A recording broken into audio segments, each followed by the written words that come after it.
walikuja surgeons wakasema, mchungaji, Mungu anakupenda.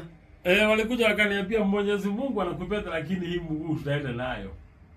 Tumejaribu, pale walijaribu sana. Wanaipeleka theater, wanaiosha, ndio wanasema hii virus iko hapa. Lazima tuende tuioshe. Wananiweka damu, wanaosha ati ndio waiondoe. Itoke na nyama. Wakatoa nyama nyingi sana. Alitoke na nyama. Bado wanakuta mguu.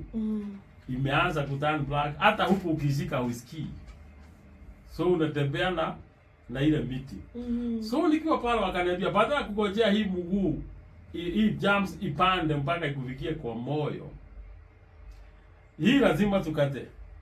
Wakasema at least sasa tukunywa dawa imebadilika kidogo, itakuwa below the knee amputation. Hata hapo ndio nilijua amputation kukatwa mguu. Nilikuwa sijajua hiyo lugha. Ndio anakuja pale wanaongea Kizungu kingi alafu nasikia wakisema below the knee amputation. Nikisikia hiyo najua ni mguu inaenda.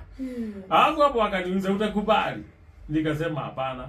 Wakasema tena imeharibika, itakuwa sasa juu ya knee. Itazunguka, itapanda. Hatimaye tutatoa mguu. Na umeshakwambia mpaka kwa roho itaingia kwa roho. Nikamwambia hapana, nipe nafasi niombe. Tukamenyana. Madaktari wanaitwa wengi. Wakuja waone kama madaktari. Wanaitwa Kenyatta walizo madaktari wengi sana.